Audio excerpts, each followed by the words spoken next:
Nəhayət çox sevdiyim Soyuq Əllər İsti Ürəklər yarmarkası yenidən fəaliyyətə başladı.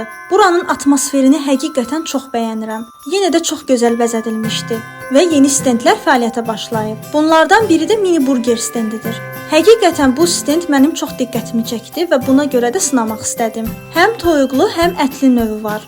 Biz ətli sifariş etdik. Bir porsiyada 4 ədəd mini burger və özəl sousu olur. Toyuqlu 9 manat, ətli isə 10 manatdır. Sunumu çox gözəldir. Burgerlərin dadı da çox ləzzətli idi. Mütləq sınamağınızı tövsiyə edirəm.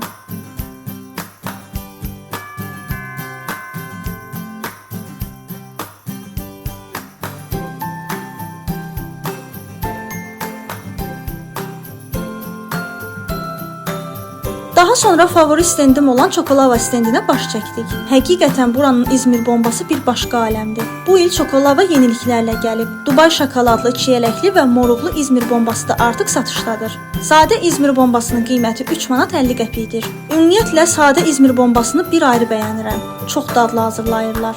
Dubay şokoladlı İzmir bombasının qiyməti 5 manat, çiyələkli və moruqlu İzmir bombasının qiyməti isə 4 manatdır. Həqiqətən hər birinin özünə məxsus dadı var. Əla idi. Əlavə olaraq Van Staple'ın da dadına baxdıq, çox ləzzətli idi. Qiyməti 4 manatdır. Mütləq dadına baxın.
Bubble tealəri və mochiləri ilə seçilən Taste of Friendship stendinə yaxınlaşdıq.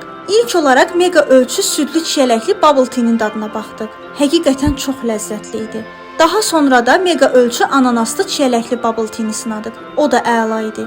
Bubble'lar ağızda partlayırlar. Mən bubble tea'ni çox sevirəm. Onu deyə bilərəm ki, buranın bubble tealəri favorim oldu. Əlavə olaraq Yapon mochilərində dadına baxmaq istədik. 5 növ dondurmalı mochi sınadıq. Bananlı, böyürtkənli, çiyələkli, mangolu və bubblegumlu mochilər götürdük. O qədər dadlı idilər ki, bir sözlə mükəmməl. Hər birinin özünə xas aroması var idi. Yarmarkaya getsəniz, Taste of Friendship stendinə mütləq yaxınlaşıb həm bubble tea, həm də mochiləri sınamağınızı şiddətlə tövsiyə edirəm. Əminəm ki, çox bəyənəcəksiniz.